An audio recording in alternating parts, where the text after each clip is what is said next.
할렐루야. 참 우리가 예배 가운데 만날 때마다 우리가 감동과 기쁨을 얻게 됩니다. 여러분께 퀴즈를 좀 내볼까요? 세상에서 제일 맛있는 밥이 무엇이게요? 세상에서 제일 맛있는 밥. 제가 바로 말씀드릴게요. 교회밥입니다. 교회밥. 이게 농담이 아니라 저는 평생 교회밥이 항상 맛있다고 생각하면서 매주를 기다린 사람이에요. 퀴즈 하나 또 낼게요. 앞에 못 맞추셨으니까. 이거 퀴즈 하다가 시간 다 지날지 모르겠는데, 세상에서 만날 때 우리가 마주치면 제일 반가운 사람이 누구예요?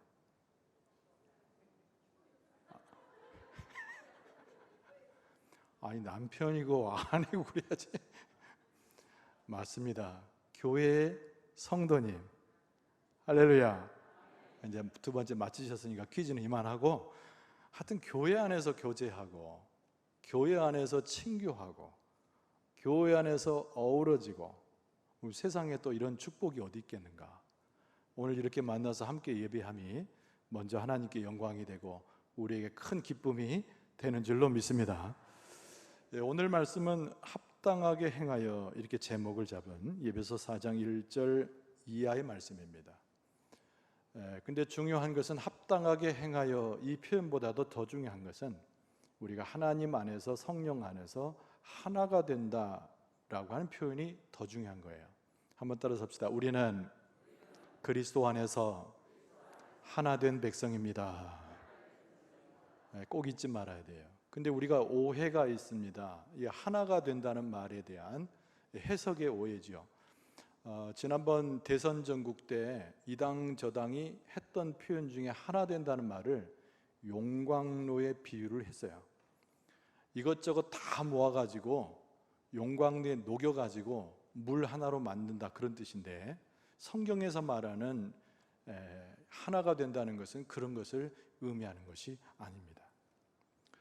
성경에서 말씀하고 있는, 특별히 신약성경 서신 중에서 나타난 하나됨이라고 하는 것은 각자의 개성, 각자의 문화, 각자의 생각, 각자의 어릴 때부터 익숙해졌던 것들이 그대로 들어오면서 예수 그리스도 안에서 하나를 이루는 것을 의미하는 거예요.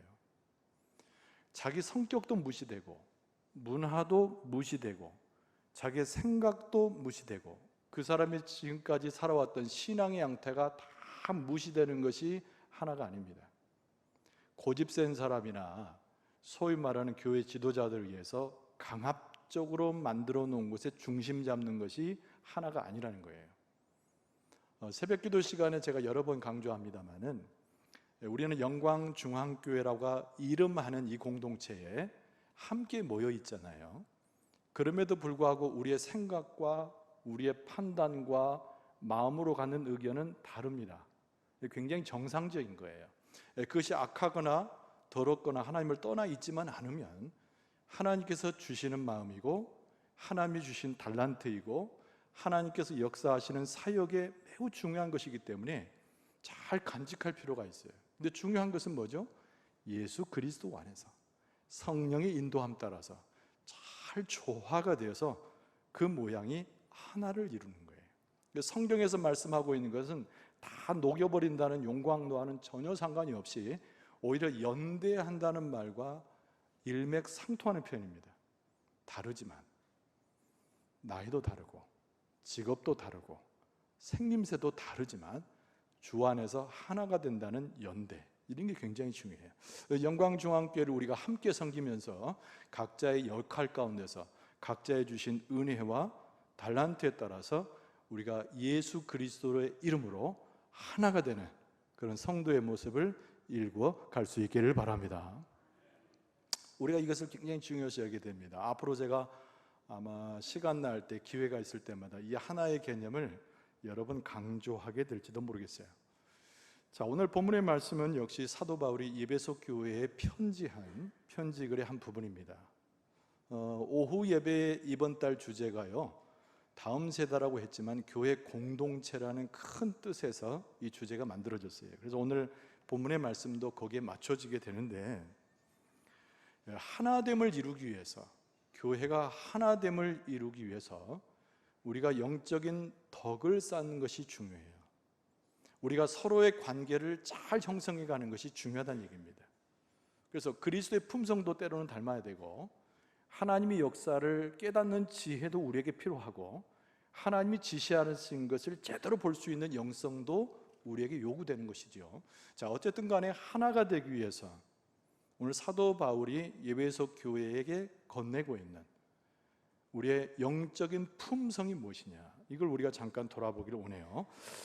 오늘 본문의 말씀은 넉 절로 되어 있지만 그러나 전체는 2개 또는 3개로 이루어져 있습니다. 여러분, 첫 번째는 뭐냐면 모든 겸손과 온유로 하라.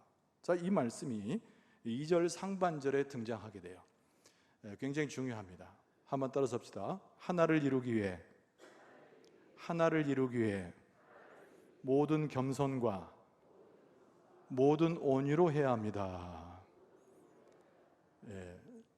너무 깁니까? 따라서 하기 좀 힘드신가요? 다시 한번 하죠. 하나를 이루기 위해 모든 겸손과 모든 온유로 해야 합니다.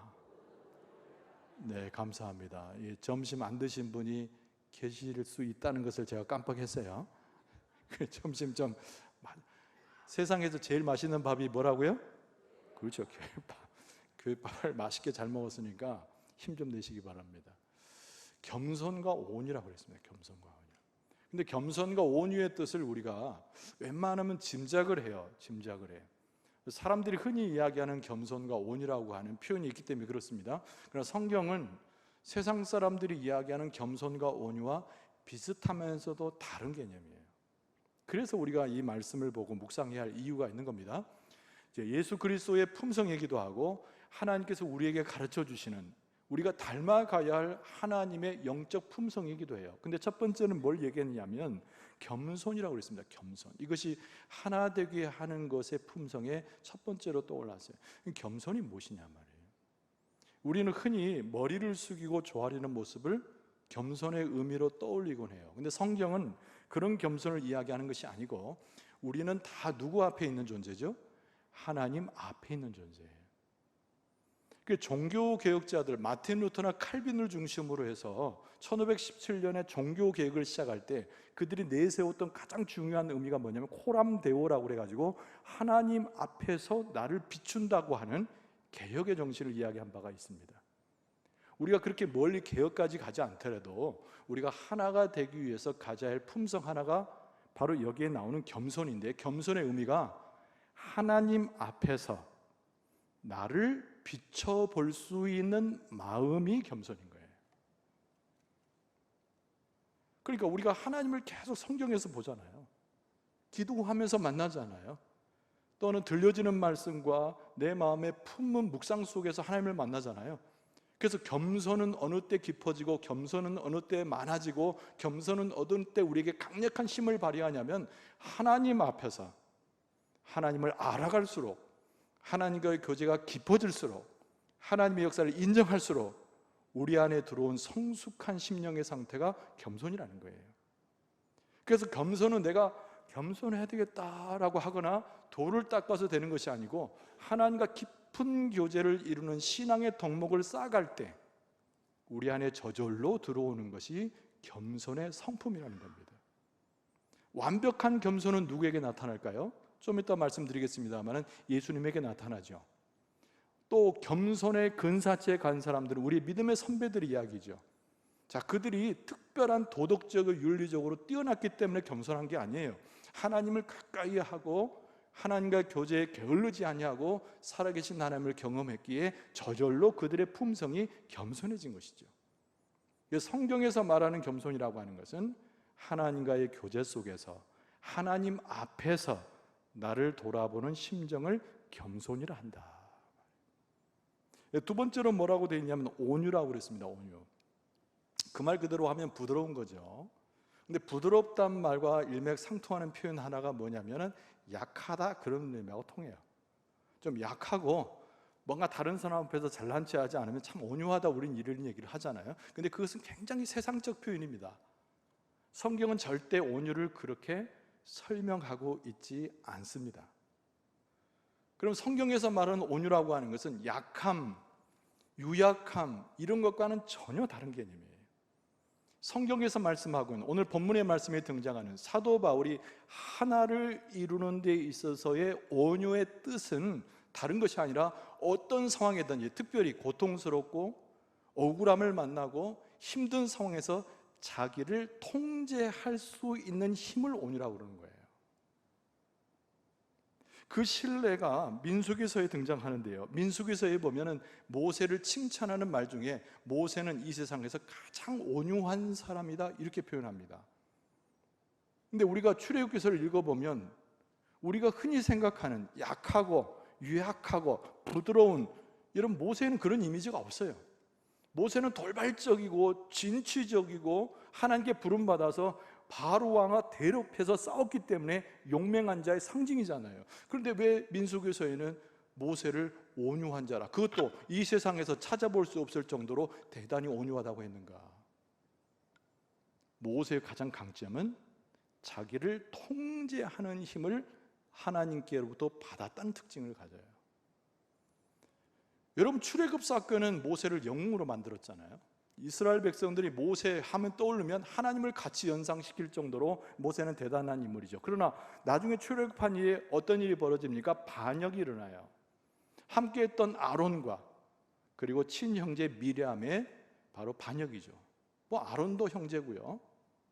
자, 그랬을 때 만약에 우리가 모세의 위치였다면 어떤 일이 벌어졌겠습니까? 법을 통해서라도, 지도자의 권위를 내세워서라도, 아무리 형제지간이지만 그들을 처벌할 수밖에 없었겠죠. 근데 민수기서에 보면은 모세는 그런 방법을 선택하지 않습니다. 자기를 모략하고 자기를 고통 속에 집어넣고 많은 사람들로 하여금 자기의 권위를 상실시켰을 때 모세는 그 상황을 어떻게 대처했느냐? 온유한 자의 모습으로 그 상황을 대처하게 됩니다. 아까 온유는 뭐라고 그랬죠? 자기를 통제하는 것이라고 그랬어요. 절제하는 것이죠. 그래서 지도자의 위치, 그들을 다 처형시킬 수 있었음에도 불구하고 모세는 그 방법을 택하지 않습니다. 오히려 하나님 앞에 나아가서 그들을 위해서 중보기도 하게 되죠. 그러니까 모세의 그 면은 온유의 상징입니다.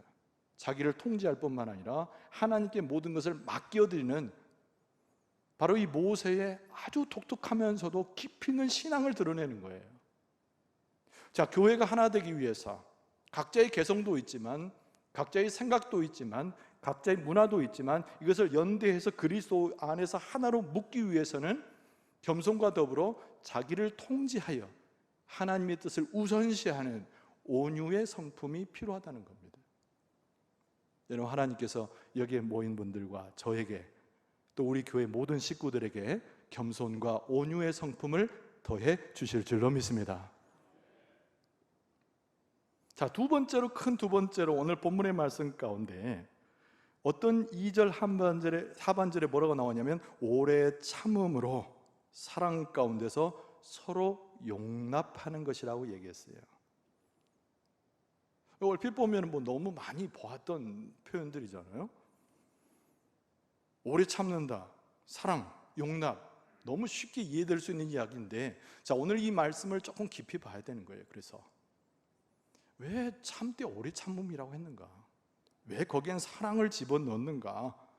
그리고 용납이란 표현이 어떻게 연결되길래? 그러니까 사도 바울이 생각나는 대로 이 낱말을 막 그냥 열거해 놓은 것이 아니에요. 다 상관성이 있고 하나님의 뜻을 설명하기 위해서 이런 낱말들을 정제해가지고 사용해서 쓰는 겁니다. 이건 말을 한 표현이 아니고 서신의 부분이잖아요. 서신의 부분. 여러분, 그 당시에 서신 하나가 옮겨지는 것은, 특히 교회에 던져지는 것은 한마디 한마디가 하나님의 생명과 하나님의 뜻을 담고 있어야 해요. 오늘 이 말씀이 단순한 사도 바울의 편지가 아니라 우리에게 성경이 되었잖아요. 성경이 되었잖아요. 그래서 이 낱말 한마디 한마디, 낱말과 낱말이 연결되어져 있는 이야기가 아무 의미 없이 나열되어 있는 것이 아니라는 거예요. 우리가 하나가 되기 위해서 하나님의 역사와 꿈, 그의 지혜를 담아 놓은 연대를 하기 위해서 우리에게 두 번째로 필요한 성품이 오래 참음으로 사랑 가운데서 서로 용납하는 것이다. 오래 참는다는 것은 어떤 말을 연상시킵니까? 용서한다는 것과 연관이 되잖아요. 제자들이 찾아봤습니다. 예수님 앞에 와서, 예수님, 우리 조상 때로부터 율법에도 보니까 형제를 용서하라고 했는데, 그것도 7번 용서하라고 했는데 주님은 뭐라고 하실랍니까? 이렇게 물어요. 율법에는 형제가 똑같은 범죄를 했을 때 7번까지 용서하라고 그랬거든요. 엄청난 법입니다. 사실은 이게 십계명을 모법으로 해가지고 굉장히 많은 율례와 법률이 생겼는데, 이스라엘 백성들이 아니 한 형제의 똑같은 범죄, 여러 가지 말고 똑같은 범죄가 내게 취해졌을 때 그걸 7번 용서하라는 거예요. 이거 엄청난 겁니다. 근데 예수님께서 뭐라고 말씀하셨어요? 70번씩 7번이라도 용서해라. 우리 곱하기 잘 하잖아요. 77은 아유 잘하시네. 아니 무시해서가 아니라, 나이가 좀 올라가면 죄송하고, 아침부터 제가 아까도 나이 이야기했는데 너무 죄송해요. 올라가면은 구구법이 잘 안 헤어질 때가 있어요. 77은 49, 거기다 공을 하나 붙여서 490번. 근데 예수님께서 거기서 말씀하시는 용서는 무한대를 이야기하는 것이죠. 그러니까 세상 사람들은 율법을 만들어도, 그들의 사회법칙을 만들어도 7번이라고 얘기했지만 예수님은 무한하게 용서하라고 그러셨어요. 여러분 자신이 있습니까? 똑같은 일로 내게 피해를 줬을 때, 똑같은 일로 내게 상처를 줬을 때, 똑같은 일로 내가 저 사람이 절대 그럴 리가 없는데 싶은 사람이 계속 나에게 고통을 줄 때, 예수님은 70번씩 7번이라도 더 많은 것으로 용서하라겠는데, 우리는 그 말씀에 순종할 만한 용기가 있고 해볼 용의가 있으신가요? 아멘. 딱 5분 아멘 하죠. 아멘 해도 안 하면 마스크 썼는데 그냥 입술도 안 보이는데 저도 힘들죠. 근데 사도 바울이 무엇을 생각하냐면, 그 다음 구절이 사랑을 표현한 이유가 있는 거예요. 왜 예수님께서 70번씩 7번 용서하는 무한대의 용서를 우리에게 설명하셨을까? 그리고 우리는 과연 그것을 지킬 수 있는 것인가? 공동체를 세우고 아무리 하나가 되게 해도 그것을 지킬 수 있는 용의와 용기와 가능성이 있는 것인가? 사도 바울은 가능하다고 본 거예요. 무엇 때문에? 그 다음에 나오는 사랑이라고 하는 표현 때문에 그렇습니다. 누가 먼저 우리를 사랑해 주셨어요? 하나님이 먼저 우리를 사랑해 주셨잖아요. 이거 모르는 사람이 없습니다. 그래서 그 사랑 때문에 누구를 보내셨어요? 예수님을 보내셨고, 예수님 오신 목적은 십자가에서 우리 죄를 대신해서 죽으시는 사건을 목적으로 오셨단 말이죠. 하나님 그 사랑을 깊이 체험하고 하나님의 그 사랑을 고백할 수 있고 그 사랑을 우리의 삶 가운데서 경험하게 되면, 형제를 용서하는 것은 우리가 먼저 사랑받고 용서함 받은 자의 모습처럼 가능하다는 거예요. 여러분, 우리가 지금도 그 사랑 알고 그 은혜로 구원받았음에도 계속 범죄하잖아요. 어제도 잘못하고 오늘 아침에도 혹간에 다른 사람이 모를 내 안에 죄가 이미 범죄하여 있었을지도 몰라요. 우리가 알지 못하는 범죄를 밤에도 오늘 밤에도 지을지 모르고 내일 또 계속될지 모르잖아요. 그런데 예수 그리스도를 통하여 하나님의 사랑이 나타나고 예수 그리스도의 십자가를 통하여 우리가 모든 죄가 사해졌는데, 그 사건은 계속 지금도 이어져서 우리를 용서하시고 주님 나라 갈 때까지 우리의 범죄함에도 불구하고 우리를 사랑하셔서 구원의 약속을 주신 만큼 우리를 이끌어 가시는 거거든요. 사도 바울이 그것을 기억하는 겁니다. 자기가 하나님을 안다고 하면서 때, 내가 하나님을 잘 믿는다고 했을 때 나의 행동은 어떠했는가? 다메섹으로 가서 교회를 잔멸을 하려고 그날도 뛰어갔던 사도 바울의 모습 아닙니까? 무지했던 나를 만나주신 예수님, 죽을 수밖에 없었던 내 심판에 들어갈 수밖에 없었던 나를 내버려 두지 않고 만난 예수님, 그 사랑을 사도 바울이 체험하면서 경험하는 거예요. 내가 형제를 70번씩 7번이 아니라 영원히 용서하더라도 그것이 주님이 나를 용서한 것 이상의 일이 될 수 있겠는가? 그래서 교회 공동체가 하나가 되는 것은 뭘 말하는 거죠? 아까 전제로 했습니다. 나와 생각이 다를 수밖에 없어요. 자라온 환경이 다르고 판단하는 것이 다르고 그것이 나쁜 것이 아닌 이상은, 더러운 것이 아닌 이상은 우리와 판단을 같이 할 수가 없어요. 그러나 그리스도 안에서 하나를 이루어 갈 때 내가 그 사람을 용서하지 않으면, 사랑으로 함께하지 않으면 이것이 어찌 하나를 이루는 우리의 삶이 될 수 있겠는가? 예수님께서 비유로 말씀하신 것 가운데 1만 달란트 빚진 자, 그 왕이 용서하잖아요. 뭐 끝에 가서 그 사람이 잘못해서 감옥에 들어가는 일이 벌어집니다만 그 비유 중에, 그러나 무작정 탕감해주는, 그 우리의 모든 빚진 것을 무조건 탕감해주는 그것이 하나님의 역사였다는 거예요. 우리가 형제를 용서할 때 조건을 날 필요가 없어요. 형제의 무례함을 내가 눈 감아줄 때 다음번까지, 이번까지는 참고 다음번은 안 참는다, 횟수를 내가 제한할 필요 없어요. 아무런 조건이 없이 나를 사랑해 준 분이 하나님이시고 아무 조건 없이 당신을 희생의 십자가의 제물로 죽어주신 분이 예수님이기 때문에 그것을 경험하고 고백하고 체험하는 사람일수록 나의 형제의 잘못과 내 형제의 허물과 나를 상처 입힌 것에 대해서 영원토록 기억하지 아니하여 용서할 수 있다는 거예요. 사도 바울은 그것은 선언적인 이야기가 아니고 용서해야지 라고 설득되는 어떤 얘기가 아니고 실제적으로 우리가 순종할 수 있는 주님의 말씀으로 사도 바울은 고백했다는 거예요. 그래서 여기서 표현하기를, 이르기를 뭐라고 말합니까? 오래 참아요. 용서해 줌으로 오래 참아요. 그런데 그것이 사랑 가운데서 이루어지는 것임을 강조하고 있습니다. 그래서 온전한 문장을 이루는 거죠. 오래 참음으로 사랑 가운데서 서로 용납하고.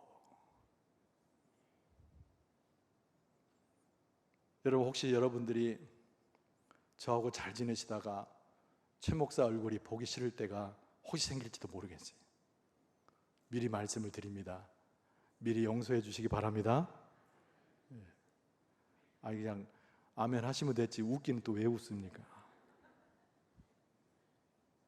목사도 완벽한 사람이 아니에요.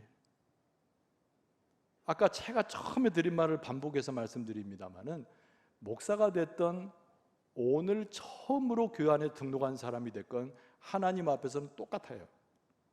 역할이 다르고 하는 일이 다르고 맡겨주신 달란트가 다를 뿐이지 똑같아요. 그래서 우리는 한 교회에서 주님의 공동체를 이루어가기 위해서는 바로 사도 바울이 전하고 있는 그리스도의 사랑에 기초한 용서와 용납의 삶을 실천할 수 있어야 된다. 그런데 여기서 오늘 본문의 말씀에서 핵심적인 것을 사도 바울이 던져주는데, 그것이 뭐냐면 이 모든 것을 가능케 한 것은 사람이 아니라는 거예요. 오늘 3절 말씀에 보니까 이렇게 되어 있습니다. 이것이 결론이 될 텐데, 평안에 매는 줄로 성령이 하나 되게 하신 것을 힘써 지키라. 이렇게 돼요. 누가 하나 되게 하신다고요? 성령이. 그래서 여러분, 성령이, 하나님은 너무 우리에게 중요한 분이에요.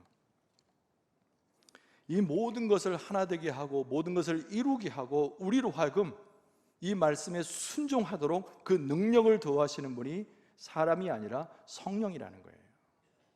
여러분, 축복의 말씀을 드립니다. 여러분은 성령님과 함께 교제하고 동행하고 성령이 여러분의 마음에 충만하고 지배하고 성령의 이끄시는 대로 진리 가운데 행하게 될 줄로 믿습니다. 이 성령이 굉장히 중요한 거예요. 오늘 아침 설교에도 성령 충만 얘기를 했습니다마는 성령 충만 애매한 말이죠. 성령의 지배, 성령의 인도하심, 성령께서 깨우쳐 주셔서 우리의 눈과 귀를 여는 역사, 그게 성령이 하시는 일이에요. 그게 성령의 충만이에요. 성령을 오늘 사도 바울이 표현하면서 성령이야말로 우리를 하나가 되게 하고 이러한 영적인 품성들, 하나님을 닮아가고 그리스도께서 실천하셨던 모든 것들을 우리가 순종하여 행하게 하는 것이다. 처음으로 돌아가서 하나가 되게 하는 비결은 어디 있는가? 한번 따라서 합시다. 우리가 그리스도 안에서 하나 되게 하는 것은 성령의 역사입니다. 꼭 잊지 말아야 돼요. 그래서 우리가 억지로 하려고 하지 말고, 도 닦아서 한다고 생각하지 말고, 성령의 은혜를 구하고 성령의 인도하심 따라서 교회가 하나가 되고 든든히 서가고 하나님의 축복을 받는 거예요. 우리 교회가 부흥해야 된다, 이 말을 부정할 사람이 없습니다. 우리 교회가 새로워져야 된다, 이 말도 마찬가지고, 우리 교회가 모든 것에 영적인 부요함이 있어야 된다. 오늘 아침에 장로님 기도하시면서 우리 교회가 말씀으로 충만하고 우리 교회가 이 지역사회에서 참으로 인정받는 교회가 되기를 바란다는 10년 청사진을 제시하시더라고. 근데 그 모든 것을 누가 가능하게 하는 거예요? 오늘 말씀에 나와 있는 대로 성령께서 역사하여 주실 줄로 믿습니다. 오늘 이 말씀을 듣는 우리들, 왜 이 말씀을 하나님이 듣게 하셨는가를 우리가 곰곰이 묵상해 본다면 성령으로 충만케 하시려고 우리를 이 말씀을 듣게 하신 줄로 믿습니다. 성령의 하시는 일에 순종하고 성령의 이끌림 받아서 그리스도의 성품을 닮아가고 하나님의 나라인 교회의 풍성함과 부흥의 길로 우리도 함께 참여할 수 있기를 바랍니다. 하나님의 역사 가운데서 겸손함으로, 온유하고 오래 참음으로, 사랑 가운데 용납해서 성령의 은혜로 교회의 부흥에 참여할 수 있는 여러분과 저의 모습 될 수 있기를 주의 이름으로 축원합니다. 기도하겠습니다. 아버지 하나님, 감사합니다. 미련합니다. 어리석은 자들, 저희들을 지칭하는 표현입니다. 그러나 아버지 하나님, 성령께서 우리를 찾아와 주셔서 그리스도의 품성으로 함께하며 교회가 든든히 서가고 하나를 이루게 될 줄로 믿습니다. 영광중앙교회를 기억하시되 한 사람 한 사람 성도를 기억하여 주시고 성령의 은혜 가운데 승리할 수 있도록 역사하여 주시옵소서. 예수님의 이름으로 간절히 기도하옵나이다. 아멘. 광고 한 가지 드립니다.